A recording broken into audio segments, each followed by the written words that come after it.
Nous allons vous lever et acclamer le Seigneur.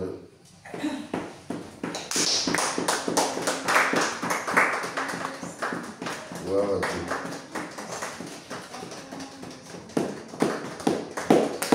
Gloire à Dieu. Amen. Voilà, en cette semaine, moment de jeûne et de repentance, voilà, il est important, encore aujourd'hui, le jeûne n'est pas fini. Ça finit après le culte. Voilà. Donc c'est encore important un peu de parler de la repentance, vraiment, juste une exhortation pour résumer encore la repentance. Bon, le Seigneur nous a fait la grâce que cette semaine, il y a eu un enseignement des exhortations de lundi à samedi, depuis hier samedi. Il y a eu des exhortations sur les différentes étapes d'une véritable repentance. Amen. Et le Seigneur, en ce jour encore, nous donne un message. Le Seigneur veut encore, parce que le jeûne n'est pas terminé, ça va se terminer après le culte. Et le Seigneur veut encore, en ce jour, nous dire qu'il aime les cœurs repentants. Amen. Il aime les cœurs repentants. Le Seigneur aime que l'on ait des cœurs repentants. Parce que c'est ça qui va nous aider. Tout au long de notre marche chrétienne, c'est ça qui va nous aider à tenir bon. C'est ça qui va nous aider à toujours rechercher la sainteté. C'est ça qui va nous aider à toujours vouloir plaire au Seigneur. Amen. Le Seigneur aime des cœurs repentants. Nous allons lire la parole de Dieu. Nous allons prendre la parole de Dieu dans le livre de Genèse, chapitre 2, versets 15 à 17.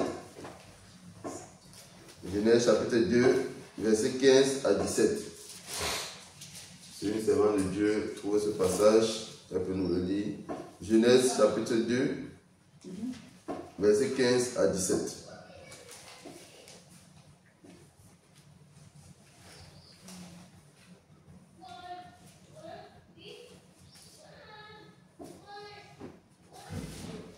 Genèse chapitre 2, verset 15 à 17. J'ai la parole du Seigneur. Genèse chapitre 2, verset 15 à 17. On se lève pour la première lecture. Un peu à voix haute, c'est l'un de Dieu, pour qu'on puisse bien entendre la parole de Dieu. L'Éternel Dieu prit l'homme et le plaça dans le jardin d'Éden pour le cultiver et pour le garder. L'Éternel Dieu donna cet ordre à l'homme: tu pourras manger de tous les arbres du jardin, mais tu ne mangeras pas de l'arbre de la connaissance du bien et du mal, car le jour où tu en mangeras, tu mourras. Amen. Amen. Nous allons partir de la Genèse. Le Seigneur dit ici à l'homme, quand Adam était dans le jardin d'Éden, le Seigneur dit à Adam: tu pourras manger de tous les arbres du jardin, mais tu ne mangeras pas de l'arbre de la connaissance du bien et du mal, car le jour où tu en mangeras, tu mourras. Amen. C'est là que le péché a commencé. Dans l'histoire de l'humanité, le péché a commencé dès la Genèse, c'est-à-dire que depuis le jardin d'Éden. Et ce passage-ci est un passage qui commence à illustrer en fait la première fois où le péché a justement pris l'humanité. Le Seigneur demandant à Adam ici de ne pas manger de l'arbre du fruit, de ne pas manger du fruit de l'arbre de la connaissance du bien et du mal. Mais par la suite, quand on va le lire dans le livre de Genèse 3, le diable qui s'est incarné au serpent va venir justement en passant par Ève, par la femme, pousser la femme justement à désobéir au Seigneur. Amen.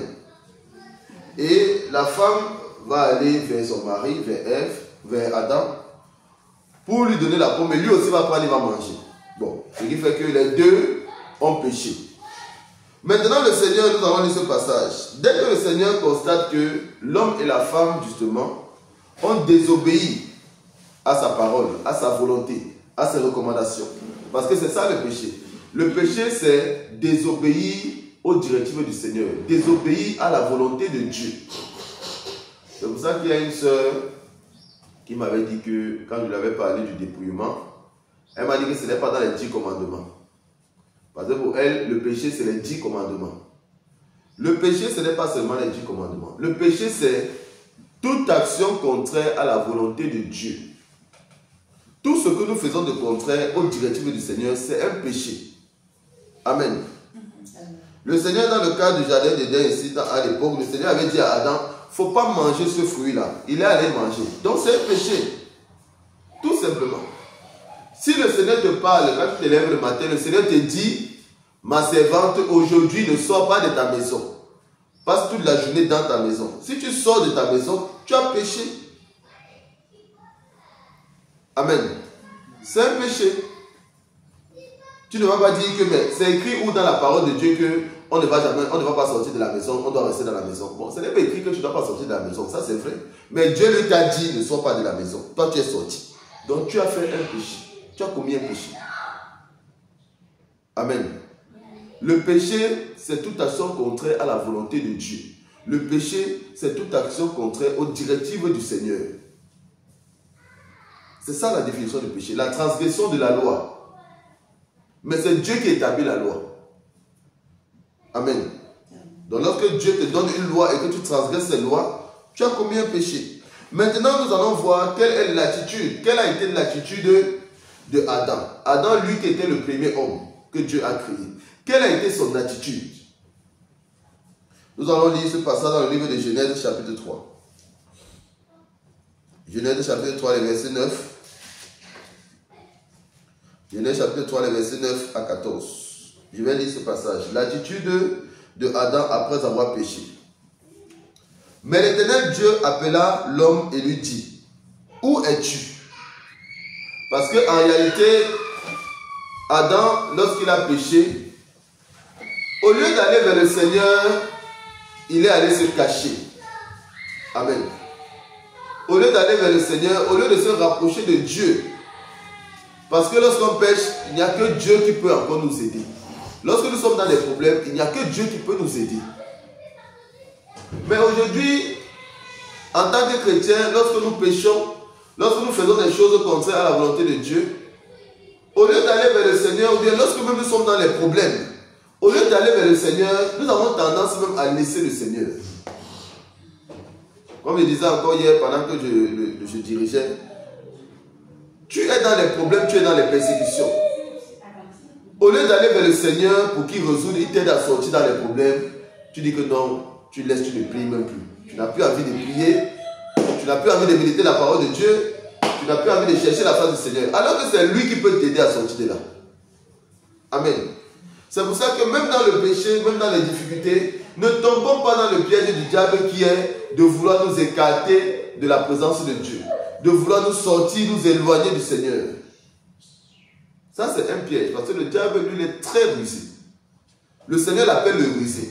Dans moins de petites situations, il va utiliser ça pour tourner sans sa faveur. Or lui sa volonté c'est que tu t'écartes du Seigneur. Amen.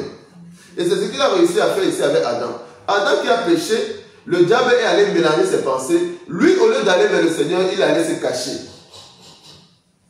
Au lieu d'aller vers le Seigneur pour demander pardon, pour que le Seigneur maintenant le rétablisse. Parce que ayant péché, le Seigneur l'avait prévenu. Si tu manges ce fruit-là, tu vas pécher. Donc tu vas mourir. Quand le Seigneur dit tu vas mourir, ce n'est pas qu'il va mourir physiquement, mais c'est d'abord spirituellement. Parce que lorsqu'on pêche, le diable a accès à nos vies. Donc si tu pêches et que le serpent vient te posséder, il va te prendre, aller t'emprisonner spirituellement. Dans l'esprit, tu es mort. Pourquoi dans l'esprit, tu es mort? Parce que dans le spirituel, il y a deux camps. Il y a le camp de la mort qui est le camp des ténèbres. Il y a le camp de la vie qui est le camp du Seigneur Jésus-Christ. Lorsque un enfant de Dieu meurt sur cette terre et qui va au ciel, le Seigneur dit qu'il n'est pas mort. Le Seigneur dit qu'il dort. Amen. Lorsqu'un enfant de Dieu quitte cette terre, il est en train de dormir. Pourquoi? Parce que son âme est dans la joie au ciel. En fait, il n'est pas mort. Mais si le Seigneur dit que lorsqu'on pêche, on est mort, c'est parce que si tu quittes cette terre dans ton état de péché, tu vas te retrouver dans le camp de la mort, c'est-à-dire dans le séjour des morts, dans la torture éternelle. C'est pour ça que le Seigneur dit que celui qui pêche, c'est l'âme qui pêche qui mourra. Donc c'est l'âme qui pêche qui ira dans le feu. Amen. Donc le Seigneur ici avait prévenu Adam en disant, si tu pêches, si tu manges de ce fruit, si tu ne respectes pas mes directives, tu mourras. Mais le diable étant très rusé, Adam ayant péché, le diable est allé mélanger ses pensées. C'est-à-dire qu'il a commencé à aller plutôt se cacher, à s'écarter du Seigneur.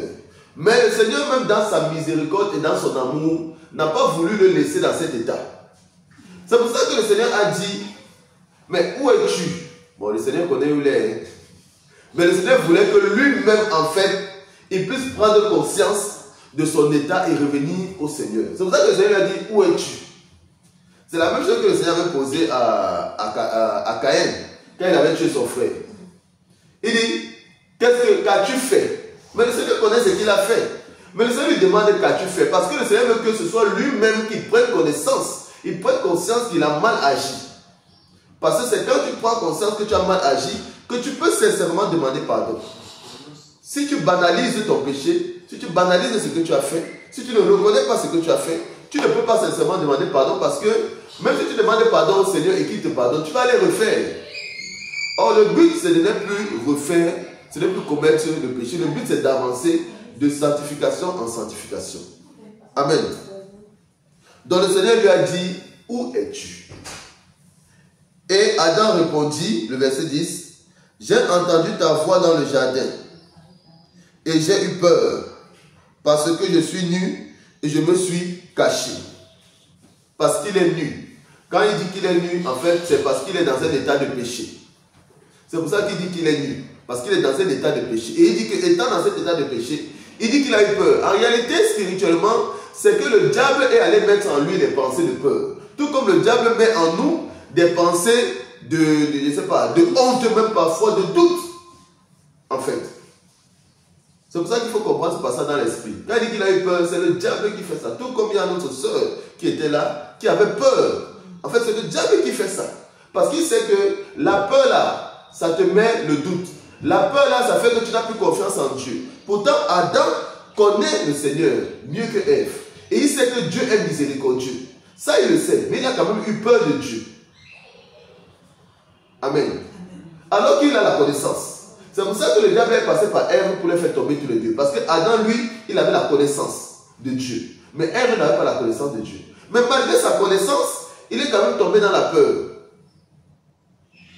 Amen. Parce qu'il était dans un état de faiblesse. Et le diable a profité de cet état de faiblesse pour communiquer justement la peur. Pour qu'il puisse douter de Dieu. Pour qu'il ne puisse plus avoir confiance en Dieu. Amen. Et il dit au Seigneur qu'il a eu peur. Le Seigneur maintenant lui pose la question au verset 11. Dans le livre de Genèse chapitre 3. Qui t'a appris que tu es nu? Est-ce que tu as mangé de l'arbre dont je t'avais défendu de manger? Le Seigneur ici lui pose la question alors que le Seigneur sait qu'il a mangé. Mais comme je disais, le Seigneur a fait ça pour que lui-même prenne conscience de son acte. Et l'homme répondit au verset 12, la femme que tu as mise auprès de moi m'a donné de l'arbre et j'en ai mangé.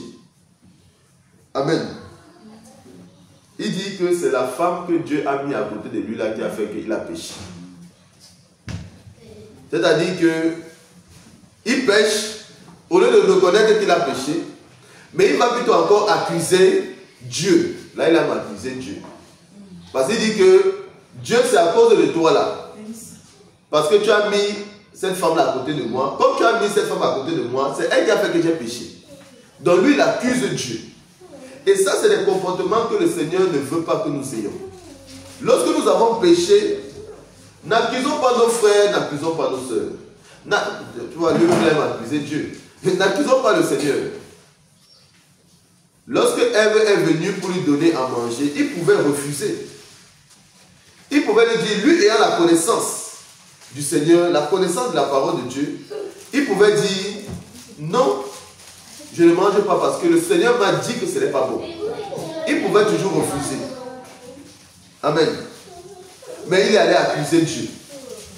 Quand tu accuses le Seigneur, quand tu accuses ton frère et ta soeur, le Seigneur voit déjà l'état de ton cœur.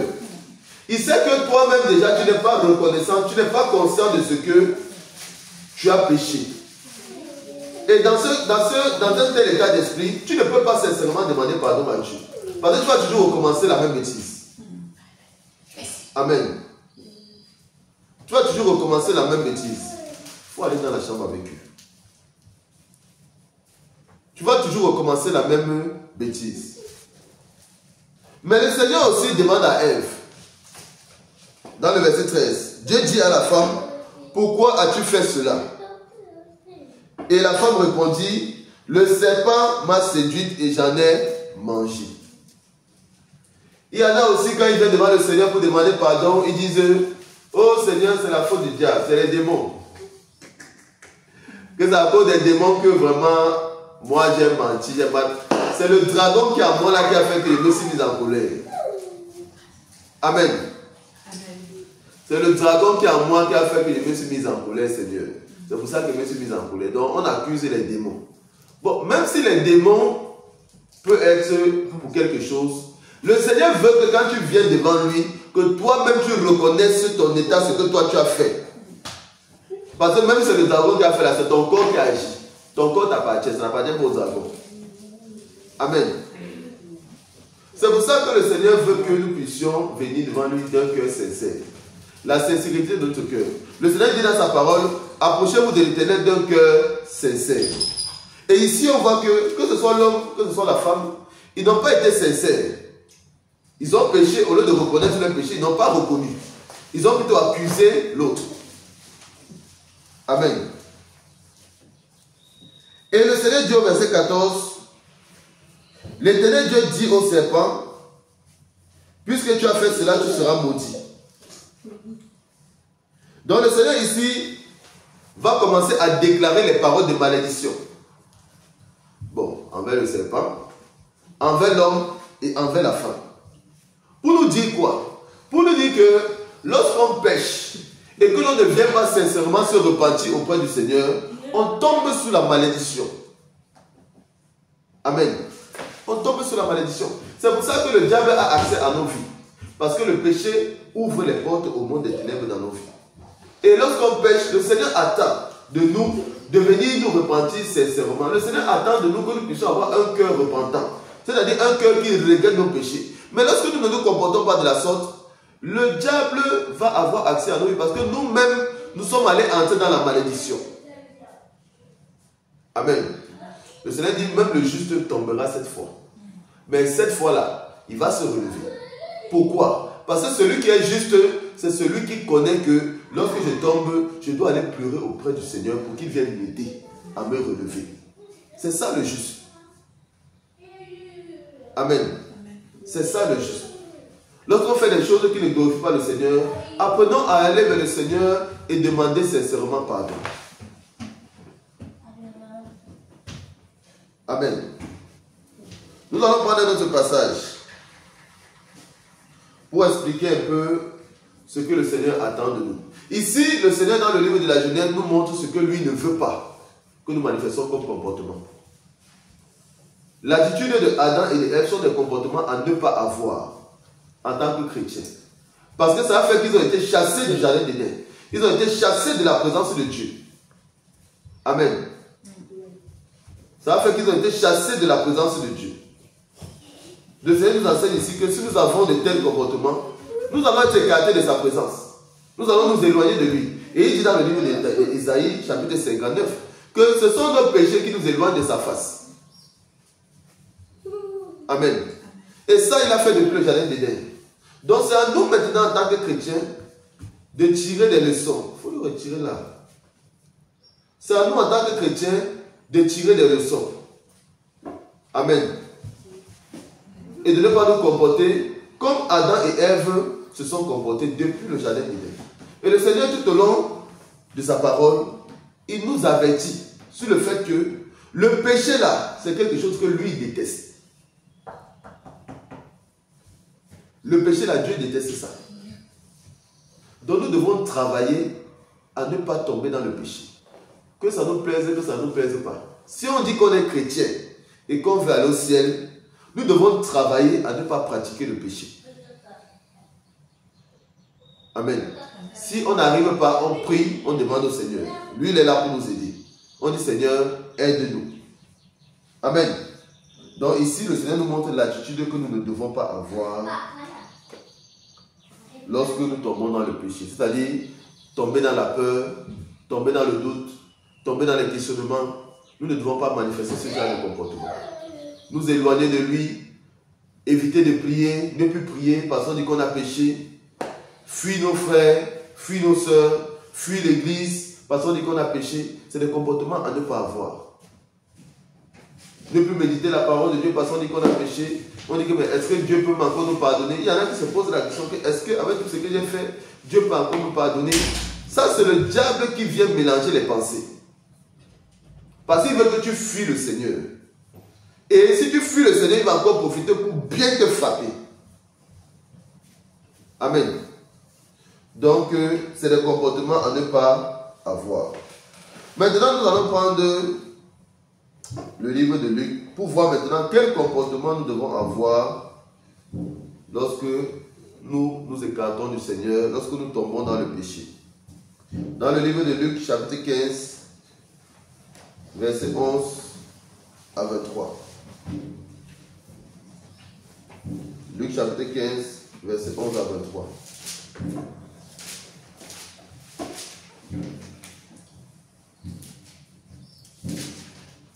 Luc, chapitre 15, versets 11 à 23.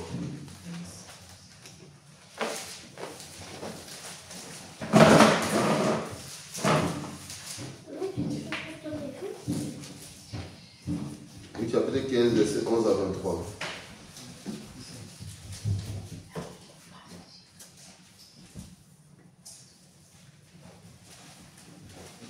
Oui, chapitre 15, verset 11 à 23. Si nous servons de Dieu là, pour nous lire ce passage. Amen. La parole de Dieu. Luc chapitre 15, verset 11 à 23.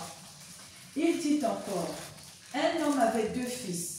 Le plus jeune dit à son père, « Mon père, donne-moi la part de bien qui doit me revenir. » Et le père leur partagea son bien. Peu de jours après, le plus jeune fils, ayant tout ramassé, partit pour un pays éloigné, où il dissipa son bien en vivant dans la débauche. Lorsqu'il eut tout dépensé, une grande famine survint dans ce pays, et il commença à se trouver dans le besoin. Il alla se mettre au service d'un des habitants du pays, qu'il envoya dans ses champs garder les pourceaux. Il aurait bien voulu se rassasier des carouges que mangeaient les pourceaux, mais personne ne lui en donnait. Étant rentré en lui-même, il se dit, « Combien de mercenaires chez mon père ont du pain en abondance, et moi ici je meurs de faim. Je me lèverai, j'irai vers mon père, et je lui dirai, mon père, j'ai péché contre le ciel et contre toi. Je ne suis plus digne d'être appelé ton fils. Traite-moi comme l'un de tes mercenaires. » Et il s'éleva vers son père. Comme il était encore loin, son père le vit et fut ému de compassion.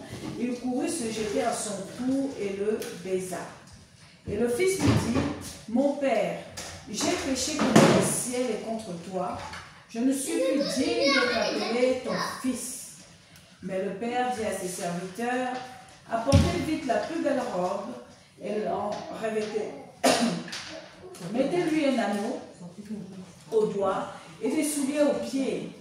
Amenez le veau gras et tuez-le, mangeons et réjouissons-nous. Amen. » Amen. Ici, le Seigneur nous parle justement de ce fils-là qui est allé gaspiller tous les biens de son père. Amen. Amen. Lorsque même nous étions dans le monde, bien lorsque nous tombons dans le péché, nous partons gaspiller ce que Dieu a mis en nous. Parce que quand le Seigneur nous crée, c'est pour nous utiliser. Quand Dieu nous crée, c'est parce que tous les dons qu'il a mis en nous, même la connaissance intellectuelle, même les choses que nous faisons là, tout ce qu'il a mis en nous là, c'est parce que Dieu veut utiliser ça pour son œuvre. Amen. Amen. Hormis même les dons spirituels, même les dons physiques que Dieu a mis en chacun de nous. Si la servante de Dieu sait coudre les vêtements, c'est parce que Dieu veut utiliser ça pour son œuvre. Si tu es doué aussi, le Seigneur t'a donné ce don-là d'être doué dans la bureautique, Dieu veut utiliser ça pour son œuvre. Si le Seigneur t'a donné ce don, c'est aussi des dons. Hein. Les dons, ce n'est pas seulement les dons spirituels. Il y a les dons physiques, c'est-à-dire que tu connais, il y a des gens qui savent faire certaines choses de manière pratique. Si Dieu t'a donné l'intelligence sur l'architecture, c'est parce que Dieu veut utiliser ça pour son œuvre aussi. Amen. Amen. Donc tout ce que Dieu nous donne, c'est parce qu'il veut utiliser ça pour son œuvre. Maintenant, lorsque nous prenons ça et que nous allons gaspiller ça dans le monde, où ça ne sert à rien, ça nous sommes en train de gaspiller les affaires de notre Père. Parce que c'est lui qui a donné ça pour lui, son œuvre. Mais nous prenons ça pour aller gaspiller dans le monde. Amen. Le Seigneur nous donne notre corps pour utiliser notre corps, parce que c'est son temple. Nous prenons ça, nous allons tomber dans l'impudicité, dans l'impureté. Nous sommes en train de gaspiller justement ce que le Seigneur nous a donné, parce que ça lui appartient. Amen. C'est ça. Lorsque nous prenons nos pensées pour les murmures, les calomnies, nous sommes en train de bousiller ce que Dieu nous a donné, parce que notre esprit là, Dieu veut utiliser ça. Donc parfois quand nous mettons la parole de Dieu, on croit que le comportement par exemple de ce fils vis-à-vis à son père, on croit que ça ne nous concerne pas. Mais pourtant tout chrétien qui pêche est en train de gaspiller justement les œuvres de son père. Parce que nous là, nous dépendons de Dieu. Et tout ce que Dieu nous a donné, c'est pour lui. Donc si tout ce que Dieu nous donne, ce que Dieu nous donne là, nous tombons dans le péché, nous sommes en train de gaspiller cela. Amen. Mais le plus important c'est quoi? C'est la réaction de ce fils justement vis-à-vis de son père. Et c'est cette réaction que le Seigneur veut que nous ayons maintenant. On a vu dans le livre de Genèse où Adam avait fui le Seigneur. Il a fallu que ce soit le Seigneur même qui parte vers lui. Même malgré cela, il a toujours été dans les accusations. Il a accusé sa femme. La femme a accusé le serpent. Ils ont été dans les accusations. Ils ont refusé de se repentir. Ils ont été chassés de la présence de Dieu. Mais ici, dans cette parabole, dans la nouvelle alliance ici, le Seigneur nous montre maintenant l'attitude que nous devons avoir. Lorsqu'il nous donne des dons, des grâces, et que nous gaspillons cela dans le péché, et que nous gaspillons cela dans les choses vaines du monde, dans les choses vaines de cette terre, il nous donne tout ça pour son œuvre, mais nous gaspillons ça. Qu'est-ce que le Seigneur veut que nous ayons comme comportement? Le Seigneur voudrait que nous nous comportons comme ce fils prodigue.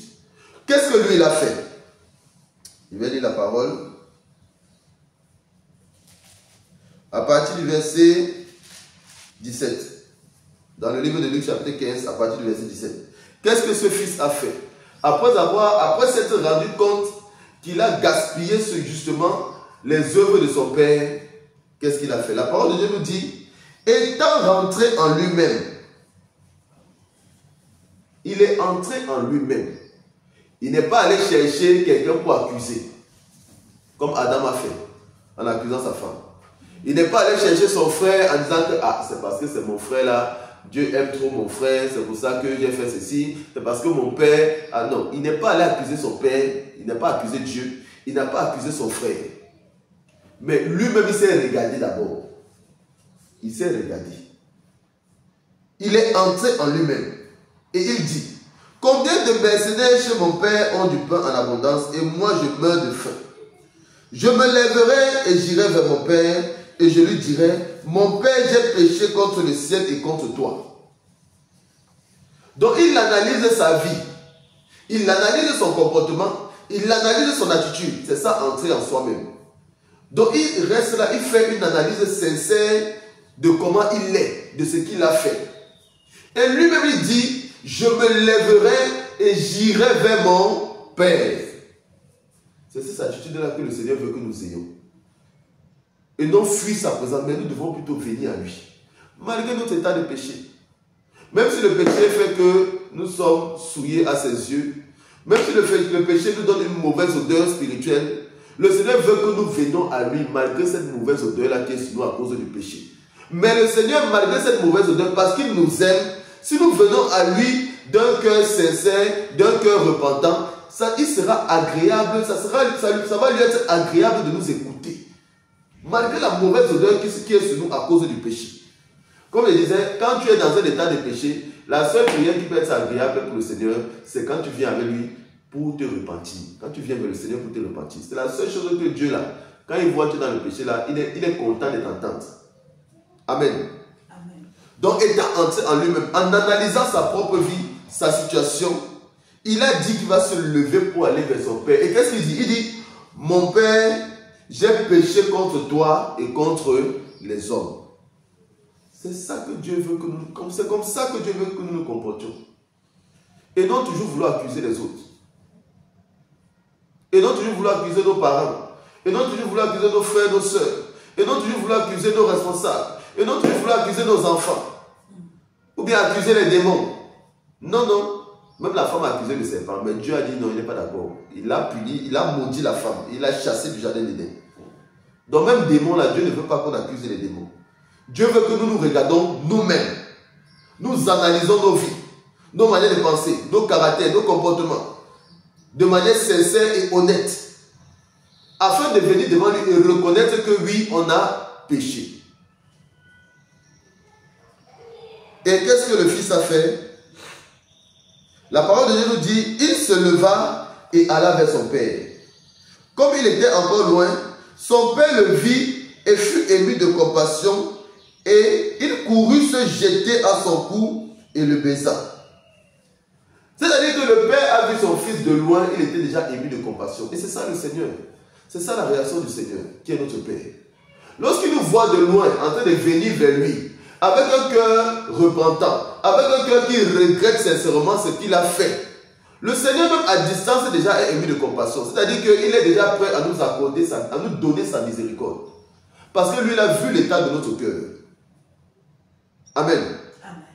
Et le Fils, au verset 21, lui dit, mon Père, j'ai péché contre le ciel et contre toi. Je ne suis plus digne d'être appelé ton fils. Voilà un enfant qui a pris conscience du péché. Il dit qu'il n'est plus digne d'être appelé fils de son Père. Parce qu'il sait que son Père est un Père de sainteté. Son Père aime la pureté. Et lui étant dans le péché, étant sale, il reconnaît qu'il n'est pas digne d'être fils de son Père. Parce que lui, il est dans un état qui est contraire à l'état, qui est contraire à la nature de son Père. Amen. Il reconnaît son état. Il regrette son état. Il dit qu'il n'est plus digne. Mais le Père dit à ses serviteurs, apportez vite la plus belle robe et la revêtez. Mettez-lui un anneau au doigt et des souliers aux pieds. Amenez le veau gras et tuez-le. Mangeons, réjouissons-nous. Amen. Mangeons, réjouissons-nous. Lorsque le Seigneur nous voit revenir à lui, le Seigneur se réjouit de nous voir revenir à lui avec un cœur repentant. Le Seigneur est dans la joie. Le ciel même est dans la joie. Parce que lorsque nous venons au Seigneur avec un cœur repentant, c'est parce que nous voulons refléter la sainteté de Dieu. Le ciel ne peut qu'être en joie. Amen. Parce que si tu reflètes la sainteté de Dieu, ça veut dire que ton nom est inscrit dans le livre de vie. Ça veut dire qu'après ton passage sur la terre, tu vas rejoindre les anges qui sont au ciel et tous ceux qui étaient décédés qui sont au ciel. Donc le ciel est en joie lorsque nous manifestons la repentance, lorsque nous pratiquons la repentance sincère. Amen. Et c'est ça. C'est ce qui réjouit le cœur du Seigneur. Lorsque nous tombons dans le péché, voilà ce qui réjouit le cœur du Seigneur. C'est une repentance sincère.